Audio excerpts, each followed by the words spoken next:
এই বৃষ্টির দিনে ইলিশ না হলে ঠিক জমে না। আর সত্যি বলতে আমি রান্না করতে খুব ভালোবাসি। আর খেতে যতটা না ভালোবাসি তার থেকে রান্না করতে ভালোবাসি, রান্না করে খাওয়াতে ভালোবাসি। হ্যাঁ, এবার ডিপেন্ড করছে কাকে খাওয়াবো। ভালোবাসার মানুষগুলোকে তো অবশ্যই ভালোবাসি, কিন্তু সবাইকে আমি খাওয়াতে ভালোবাসি না। যে আমাকে ভালোবাসা দেবে তাকে আমি অবশ্যই করে খাওয়াবো। আমার রান্না করতে কোনো দিন ভয় নেই, আজ নেই, আগেও ছিল না, কোনো দিনও থাকবেও না আশা করি। আমি সুস্থ থাকলে আমি সুন্দরভাবে রান্না করতে পারি, এবং আমি রান্না করলে আমি কারো হেল্প নিই না, আমি আমার মতো করেই করি।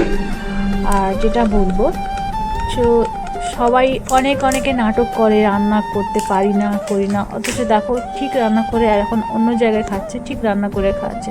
তো আমার ওই নাটকটা আসে না। তো যাই হোক, এখন আমি নুন হলুদ তেল দিয়ে ভালো করে ইলিশটা মাখিয়ে দিয়েছি। এরপরে দেখো লঙ্কা, জিরে, তারপরে হলুদ দিয়ে একটা গুঁড়ো মশলা আলাদা তৈরি করে, আর ওদিকে পোস্ত আর 2 রকম সর্ষে দিয়ে ওটা আলাদা পেস্ট করেছি। আর যেহেতু দুটো মাছ রান্না করবো, সেক্ষেত্রে আমার মিক্সিটা যেহেতু বড়, তো সেক্ষেত্রে মশলাটাই হচ্ছিলো না, তো আমি ওটা শিলনোড়াতেই বেটেছি, যেটা তোমাদের ভিডিওর মাধ্যমে দেখতে পাবে। তো এইদিকে দেখো অল্প তেল দিয়ে আমি ভালোভাবে কষিয়ে নিচ্ছি। মশলাটা ঠিক কষা কষা হয়ে তেল ছাড়লে তারপর আমি বাকি পেস্টটা আমি দিয়ে দেবো।